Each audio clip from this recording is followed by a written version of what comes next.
For thousands of years, we have looked at the night sky and believed that the illuminated stuff was all that made up our universe. Scientists now realize it's not what shines in the light, but what hides in the dark that holds the true secrets of our sky. There is a mysterious dark matter that binds stars and galaxies together, and strange particles like WIMPs, axions, and machos might be to blame. And there is a dark, repulsive energy that is creating space in the universe, but driving the galaxies further and further apart to a dismal fate. Combined, dark matter and dark energy make up 96% of the universe. And uncovering their secrets is like making the one-in-a-million shot. If uncovered, the ultimate fate of the universe might be revealed. Will it crash and burn in a horrific collision of gravitational forces? Or will dark energy tear the universe apart? The betting is the universe will die in ice.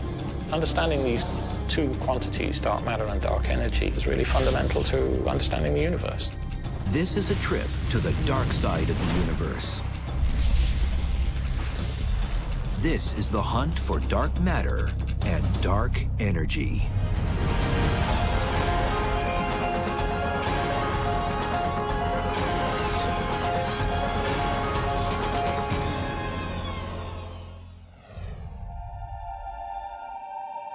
Dark matter is unlike anything we have ever encountered on Earth. Billions of these strange particles pass through everything they encounter each second. They are so massive in weight, they have the power to influence the galaxies, how they form, and how fast they spin.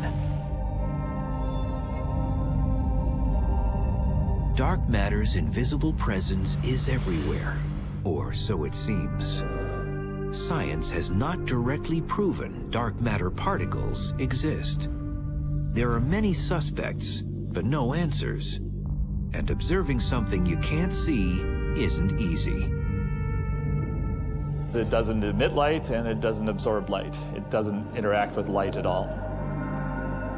Not only does it not shine, you can't easily see it in obscuration. But the evidence is there. Science knows it. Every textbook on the planet Earth says that the universe is made out of atoms and some subatomic particles. Well, all those textbooks are wrong. And they are going underground to prove it. When they hear about this invisible matter called dark matter, they say, bah, humbug, show me proof that dark matter exists. Sudan, Minnesota. 200 miles from any major city lights.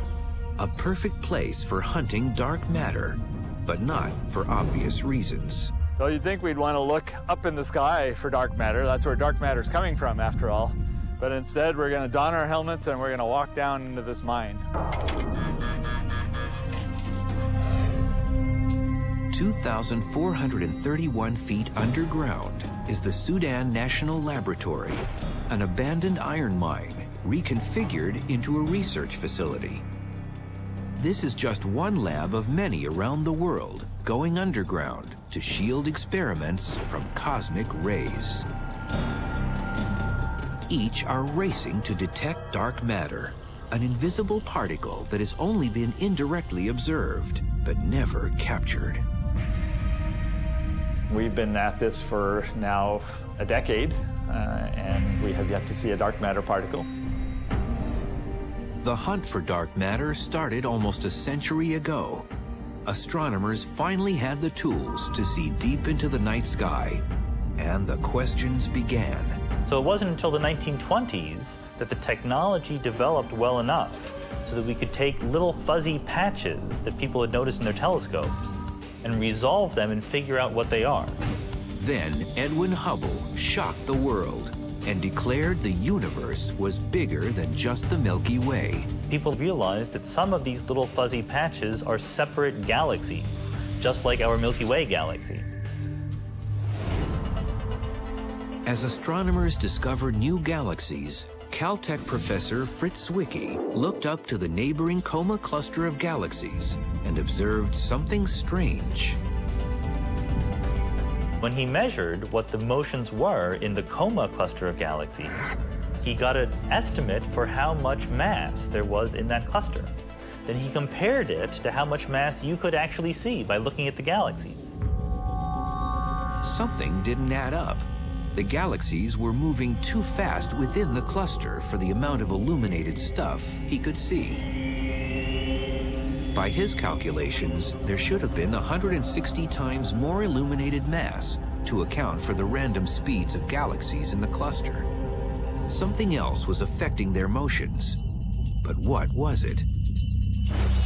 He analyzed their motions and concluded that the cluster could not be stable unless there was a large amount of dark matter present. In 1933, he was one of the first people to really grasp the significance of the presence of dark matter. He called it missing matter. Dark matter, an invisible mass that was gravitationally attractive and was able to affect the speeds of entire galaxies in a cluster. Revolutionary thinking, yes, but the discovery was largely ignored. I think that people took Zwicky seriously, but they didn't jump to any conclusions. This was a time when the universe was just beginning to be explored. It was the 1920s when we first realized there were galaxies outside our own. What we didn't know back then was whether it was simply galaxies or stars or gas or dust that we couldn't see, or whether it was something truly different.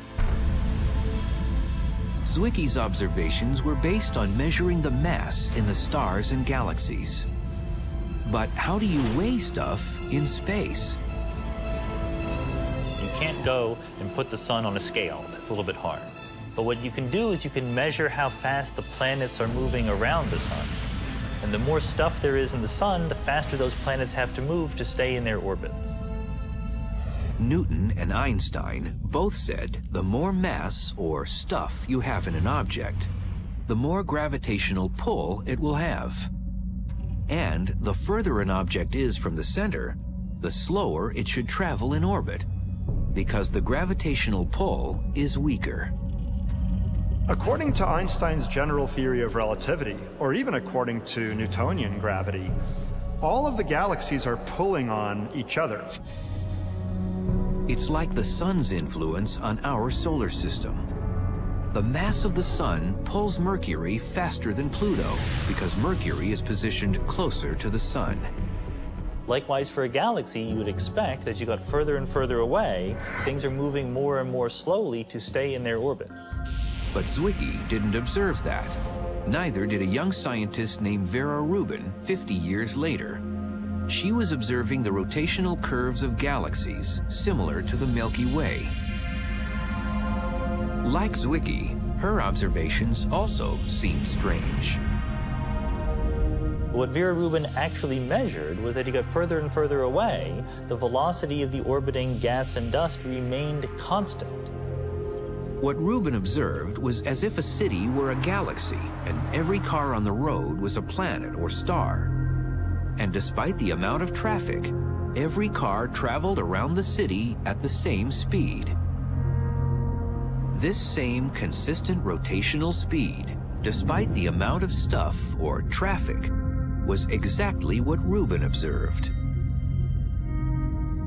The outer parts of the galaxy were rotating fast enough that there must be a lot more mass, otherwise the galaxy would have flown apart. The only way to resolve this paradox of galaxies which spin 10 times too fast is to assume that there is a halo of invisible matter surrounding the galaxy, keeping the galaxy whole.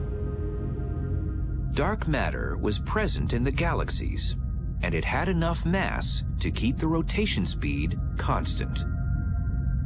Imagine that I am the dark matter. This ball is a star orbiting me because my gravitational force is keeping it in place. But even if you couldn't see me, you would know that there must be something here, otherwise the star would just zoom off in a straight line. There must be something causing that gravity, and that's how we know that there must be dark matter.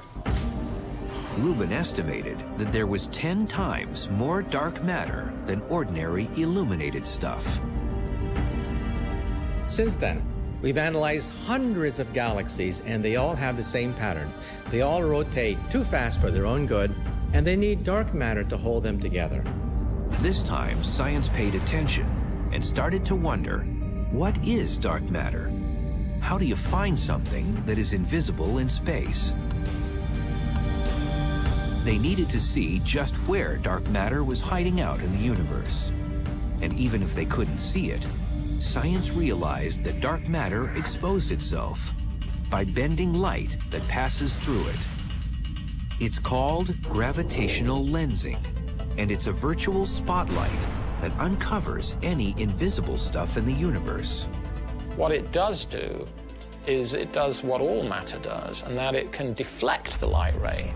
So a light ray can be deflected in its path by dark matter. By tracing the battered light's path, gravitational lensing detected dark matter concentrated in the halos of galaxies. Gravitational lensing proved to be infallible, and dark matter's presence was suddenly revealed. This technique of gravitational lensing is the most precise because we can actually pinpoint not just how much dark matter there is, but how it's distributed in its position on the sky. And that's because we can measure the distortion of the light rays passing through the dark matter. How do you know that your glasses are there? Because it bends light. In the same way, by looking at Hubble space pictures of the universe and looking at the distortion of light as it goes through galaxies, we actually have maps of dark matter.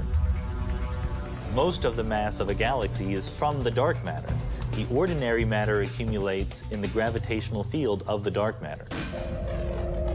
But once dark matter came on the scene, scientists wondered if it was a new, undetected particle or just invisible, ordinary matter. When people found dark matter, everybody wanted to know, well, what is it, you know? And of course, the first answer is it's just the stuff that makes up you and me, but it's not shining. Scientists started to investigate objects in the universe that didn't emit light. Black holes were considered. They don't emit light, can draw matter to themselves, and are detected with gravitational lensing. It could take the form of black holes or machos, massive compact halo objects, which are basically dark, small stars that don't give off a lot of light. Machos hide out in the halo of the Milky Way and are detected by gravitational lensing. But there weren't enough to account for the amount of dark matter needed.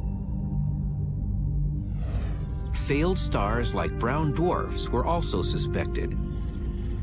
They are massive enough to make up dark matter's presence. Whatever dark matter is, there is way more of it than the ordinary matter of stars and planets. 10 times more. All of the stuff that you can construct from ordinary atoms, protons and neutrons and electrons, cannot possibly be enough to account for the total amount of matter that you see in galaxies and clusters. Scientists continued to present new suspects as the search continued for dark matter. Previously discovered exotic particles like neutrinos were reconsidered. Like dark matter, neutrinos are passing through the Earth millions of particles at a time. But they are too light to account for dark matter's effect on gravity. And scientists can recreate neutrinos in particle colliders.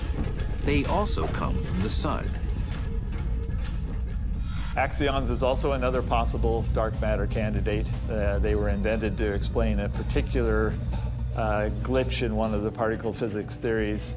They would be extremely light, so you search for them in a completely different way than what we're doing. But they would also be very numerous, and so they could possibly be the dark matter. Axions are very light and are believed to have been created at the moment of the Big Bang, just like dark matter.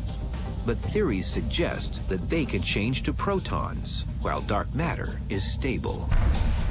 After exhausting all the usual suspects, many scientists believe dark matter is a new exotic particle, unlike anything on Earth. And billions are passing through us every second. Up until the discovery of dark matter, scientists believed the universe was made only of protons, neutrons, and electrons, the stuff everything on Earth is made of. And we know it has some mass, and we're left with something that we've not yet detected. But to be a perfect dark matter candidate, it must have certain physical properties, and none of the usual suspects were fitting the crime. So we know that the dark matter is some ponderous substance. We know that it's not moving too quickly, and we know that we can't see it. Dark matter particles are not traveling at the speed of light, and they don't interact with you and me or anything pretty well, and that's why it's been so difficult to track down these particles. And it doesn't interact with ordinary matter except through gravity. If I had some dark matter in my hand, it would have weight, but first it would dissolve right through my fingers. There aren't any candidates for cold dark matter within what we call the standard model of particle physics. Like an invisible man passing through walls, dark matter is passing through Earth billions of particles at a time, never colliding with ordinary matter.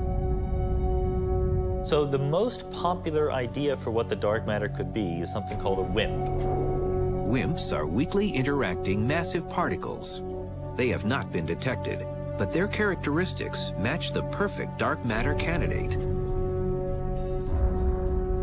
At the Sudan laboratory, the Fermilab team has gone underground, braving thousands of bats to try and capture a WIMP particle. This is called the Cryogenic Dark Matter Search. CDMS is the acronym for it. This was an iron ore mine until 1962 when it shut down. We're half a mile underground. Fermilab has designed a machine that at sub-zero temperatures can detect a dark matter particle passing through it. And its sensor is made of germanium, a dense metal jam-packed with atoms. It's a very pure block of germanium. It's got on the surface of it a pattern of tiny little thermometers, basically, that are able to detect when a particle passes through this hockey puck-sized chunk of germanium. Dark matter is streaming right through us right now without doing anything. Very occasionally, it will bump into the nucleus of an atom, and that's the signature that we're hoping to see. To get a clean dark matter hit, Fermilab needed to filter out junk from space. We would get so many particles that it would be really trying to sift a needle in a haystack. Fermilab's experiment picks up all matter that passes through this detector. The less junk in the air, the easier it will be to detect a dark matter particle.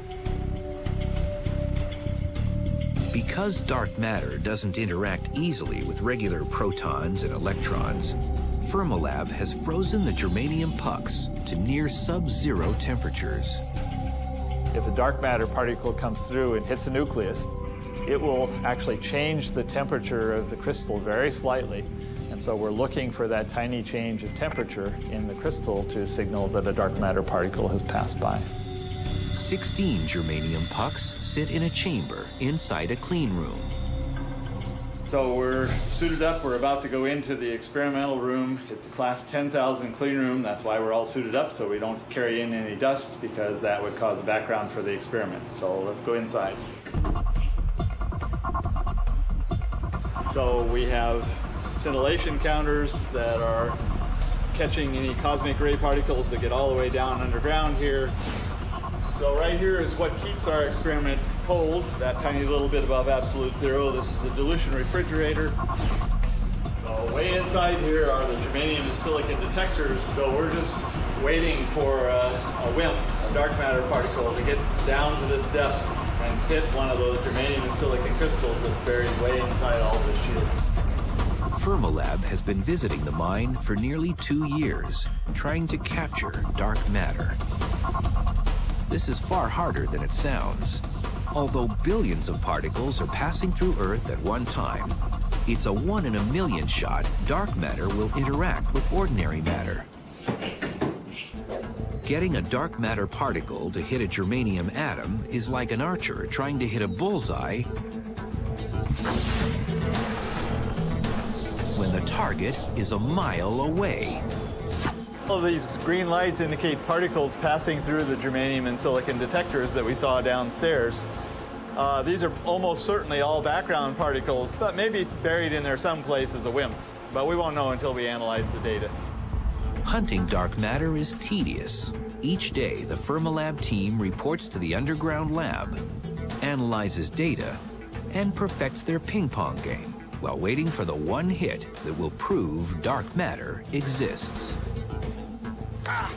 But for all this effort and waiting around, no dark matter has been detected by Fermilab or by anyone else.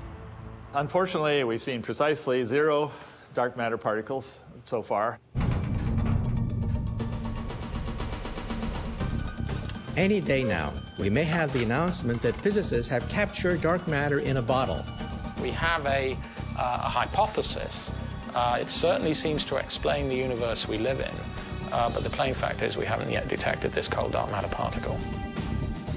Finding dark matter will not only give us proof of its existence, but might also answer the other big questions of space.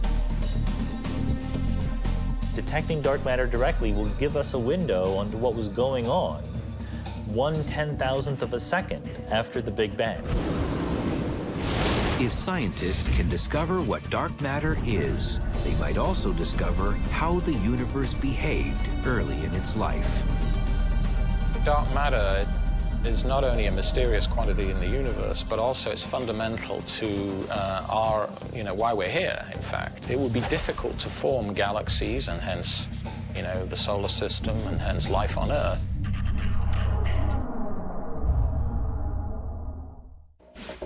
The story of dark matter and dark energy can't be told without going back to the beginning of time, to the moment of the Big Bang, when space didn't exist.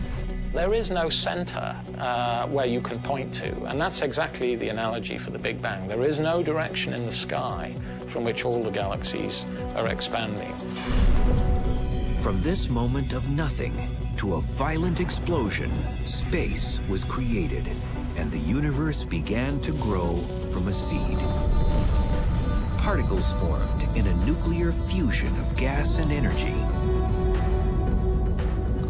Ordinary matter was reacting with other ordinary matter.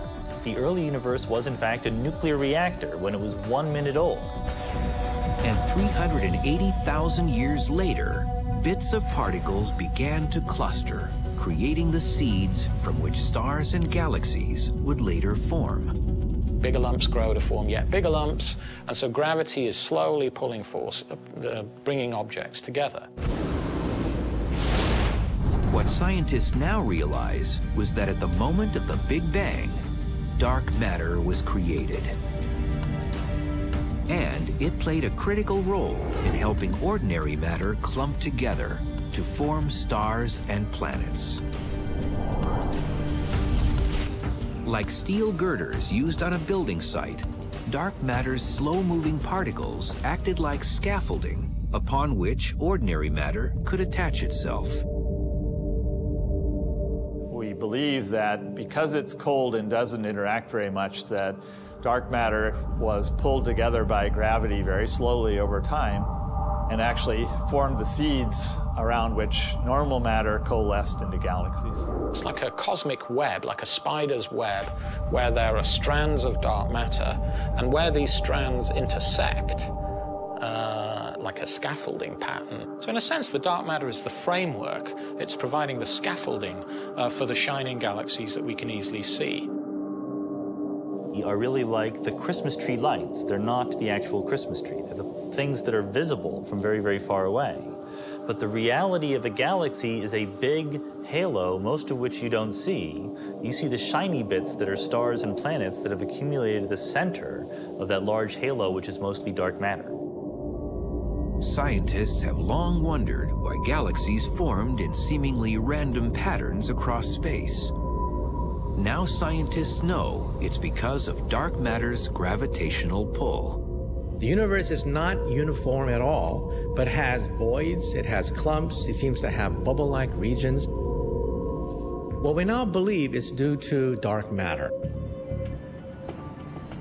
In the last year, astronomers have been able to take their theory one step further and create a detailed 3D map of dark matter in the universe using gravitational lensing. And Einstein said that gravity affects everything, just like gravity is caused by everything. So one of the things that is affected by gravity is light itself. Because when light goes through dark matter, it bends, just the way light bends when it goes through glass. And light doesn't discriminate between ordinary matter and dark. Both types of matter batter light's path as it travels through galaxies. Like plotting a course on a map, astronomers have traced thousands of light sources as they pass through dark matter. It has given science the most accurate picture yet of where dark matter hides in space. We can compare that map of the dark matter with where the galaxies are. And lo and behold, we find that the dark matter is acting as the skeleton. It is the backbone around which the visible material is clumping. By mapping the universe, astronomers can also look back in time and predict how much matter was created at the Big Bang. So if you know how lumpy the universe appears now, and when it was half its current size, and when it was half its current size before that, you can infer the total amount of stuff in the universe. It gives us another very nice way of matching on to what we believe is the total amount of dark matter. It's estimated dark matter makes up 23% of the universe, while ordinary matter makes up only 4%. You need a lot of dark matter to account for the total amount of gravity that exists in these clusters and galaxies. But what makes up the final 73% of the universe? Scientists were shocked to discover a new mysterious dark energy was dominating space. And its repulsive energy is driving the galaxies apart.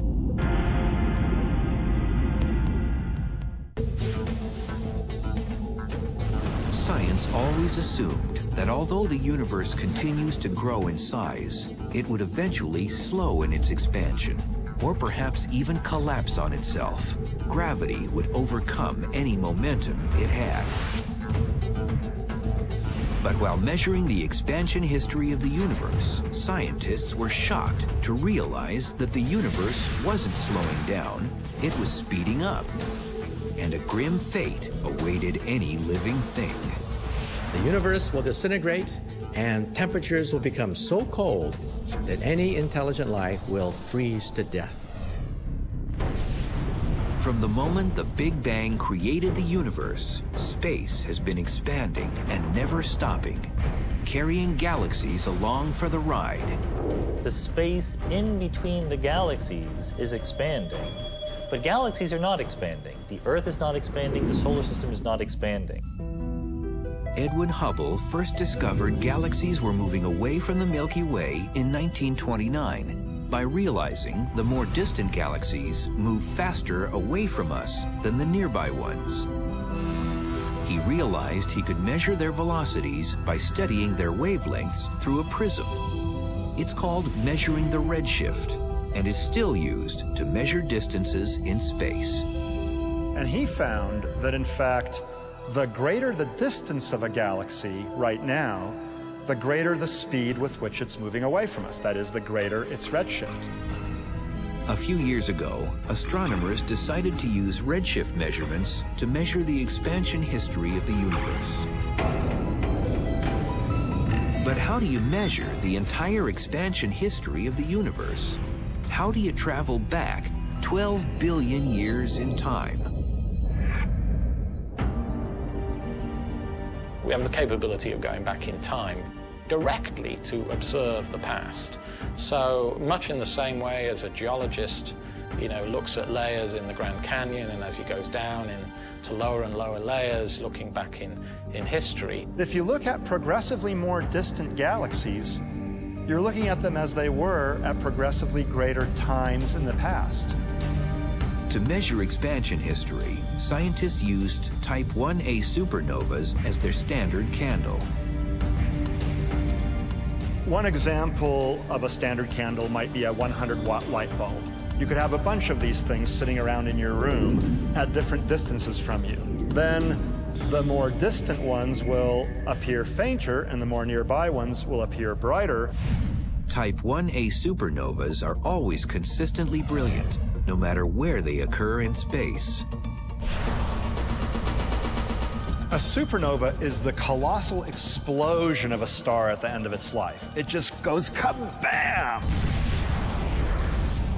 And it occurs when a dying star known as a white dwarf goes through a nuclear runaway and just literally blows itself to smithereens.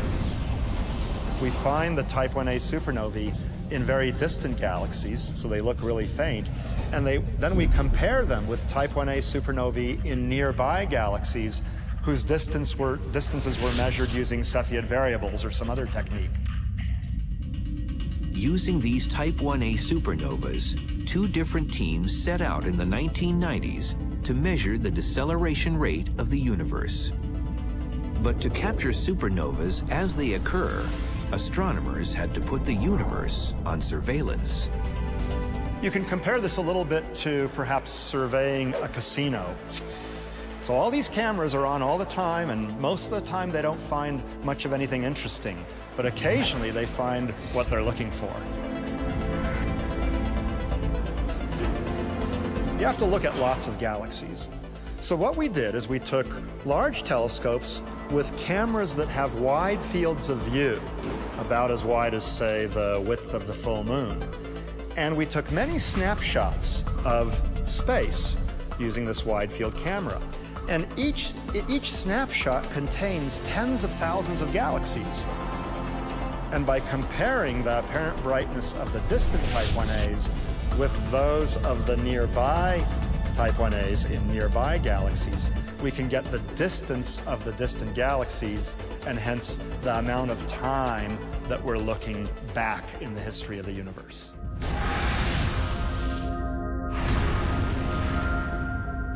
After the two teams studied the results of 60 Type 1a supernovas, scientists were shocked at their results. The universe wasn't slowing down, its expansion was speeding up. We all expected that expansion to be slowing down with time, because after all of the galaxies are pulling on one another. We were so confident we were going to measure the rate at which the universe was slowing down, and then we found, of course, a negative answer. The universe is not slowing down, it's speeding up, and this was just a big mystery. That is really, really weird. You know, we expected to measure some amount of slowdown, and instead it's expanding more quickly. That's like the wrong sign, right? We were really afraid that we had gotten completely the wrong answer. We rechecked our measurements, we checked the analysis. A bunch of people on each of the two teams did the measurements and the analysis independently and kept getting the same result. One of the greatest shocks in the world of cosmology just in the last few years has been the realization that our universe is accelerating. This repulsive force driving the universe was called dark energy, an invisible energy that was nothing anyone expected or understood. It suggests that over the largest distances in the universe, there's a repulsive effect that dominates over gravity. And dark energy was creating space, taking galaxies along for the ride. This energy that appears to fill the universe and stretch the expansion of the universe faster and faster with time is now known as dark energy. So here I throw the apple, and initially it's decelerating, and then dark energy makes it accelerate away from me. So you throw the apple, and it just zooms away faster and faster with time. Like the apple forever traveling into space, galaxies are being carried away as more space is created.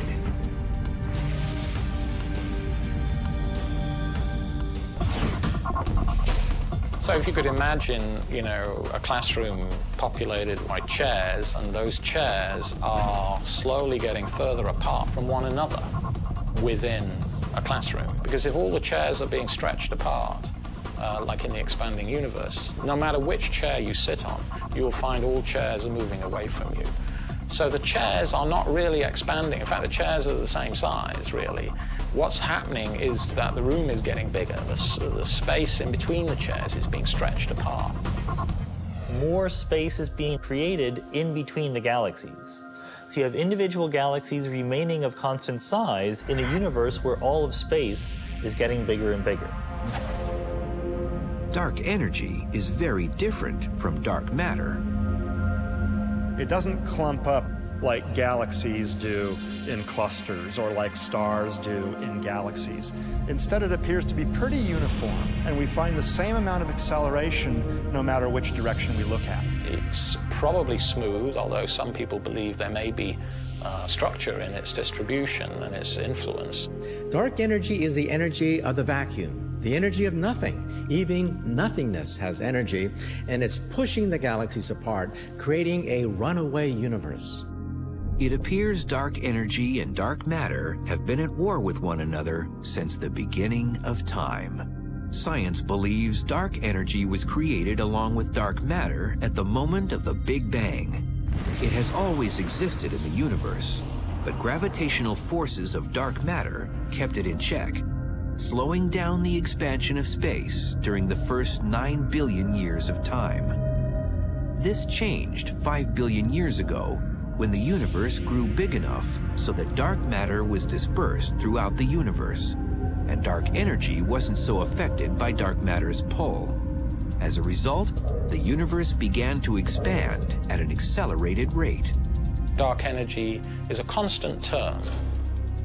That was probably very insignificant when the universe was hot and dense in the beginning, and so it doesn't really matter whether dark energy is there or not. It is there, but it just plays no role at all. And then as the universe gets cooler and less dense and bigger, so gravity becomes less important, and then dark energy takes over. It's a property of space that we don't yet fully understand. As the universe expanded, astronomers realized dark energy won its struggle with dark matter and started the acceleration 5 billion years ago. So there came a time, about 5 billion years ago, when the dark energy started dominating over the attractive matter in the universe. So in a sense, if you plot the force versus time, the gravitational attraction is declining with time, the repulsion is increasing with time, and about 5 billion years ago, the two curves crossed, and that's when the universe started accelerating in its expansion. Dark energy is fundamental to understand because it tells us where the universe is going. What's the fate of the universe? Is it going to expand forever and get cold and dark? Or is there, some end in sight? Dark energy now drives the expansion of the universe, and it doesn't seem to be stopping. The repulsive effect of the dark energy increased because the more space there is between galaxies, the greater is the cumulative effect of the dark energy, the repulsive effect. And individual galaxies seem destined to a lonely existence. So it looks as if this is the end of everything. Surprisingly, the theory of dark energy was proposed and discarded long ago from one of physics' greatest minds. He called it his biggest blunder. His name was Einstein, and he might have been onto the greatest discovery of the 21st century 80 years before anyone had a clue. Science now understands that dark energy is creating and expanding space. But in the early 20th century, astronomers believed the universe was only as big as the Milky Way and would never grow in size. But Einstein had just formed his theory of relativity and decided to test it on the static universe. But as hard as Einstein tried, he could not balance his equation to equal a static universe. His calculations showed a universe that must either expand or contract. He realized that if you had a universe that was smooth, that was uniformly distributed with stuff, his theory unambiguously predicted that it should either be expanding or contracting. So Einstein proposed a repulsive vacuum energy that would hold the universe in balance with attractive gravity. He called it his cosmological constant, a constant energy that would hold the universe in balance. He introduced the cosmological constant, or dark energy, to hold the universe static. When Hubble announced space was expanding, suddenly Einstein's cosmological constant seemed irrelevant, and he labeled it his biggest blunder. Now it turns out that dark energy, the concept that he threw away back in the 1920s, is in fact the dominant force blowing the universe apart. Einstein's so-called blunder will eventually determine whether or not the universe dies in fire or ice. And the betting is the universe will die in ice. In trying to survey how the universe behaves, Einstein had erroneously predicted dark energy and what is the total makeup of the universe. The total amount of stuff in ordinary matter and dark matter is not enough to account for the curvature of space that we observe. Like looking across a horizon on Earth, the size of the universe is so great the curvature of space appears flat. Add ordinary matter, and dark energy together. That makes a prediction for the curvature of space, and that prediction comes spot on. You get the right answer. Our satellite data now has revealed the fact that 73% of the matter-energy content of the universe is dark energy. Dark energy, which was once Einstein's blunder, is now known to be the dominant force in the universe. His blunders are our great discoveries. Scientists are at the very beginning of understanding what effect dark energy will have on the fate of the universe. Ideally, we'd like to measure how dark energy is behaving as the universe ages.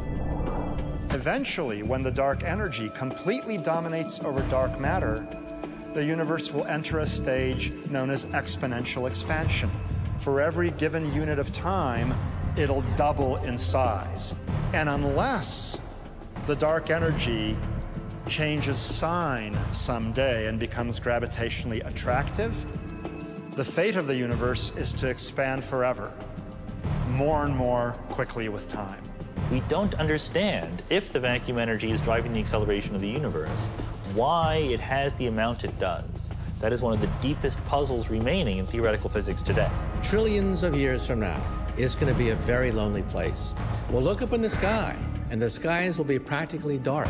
The oceans will freeze over, and it looks as if this is the death of all intelligent life. It looks as if dark energy and the laws of physics are a death warrant to all intelligent life in the universe. In discovering dark matter and dark energy, science is one step closer to defining the theory of everything. One equation that will define the entire workings of the universe. Once we have the theory of everything, we'll be able to answer some of the deepest questions ever since man and women first looked at the heavens. This could be the crowning achievement of 2,000 years of investigation into the laws of nature ever since the Greeks asked the question, what are things made of? For now, dark matter and dark energy continue to be the greatest cosmological questions of the 21st century. It's certainly frustrating, yes. I mean, it's humbling, too, to know that, all we know about physics is restricted to normal matter, and yet there's all this other dark matter and dark energy that we really understand very little about. It's the beginning of a new era and the mysteries of the dark side of the universe. It's the Wild West as far as particle astrophysics, which is what we call this field. It's a property of space that we don't yet fully understand.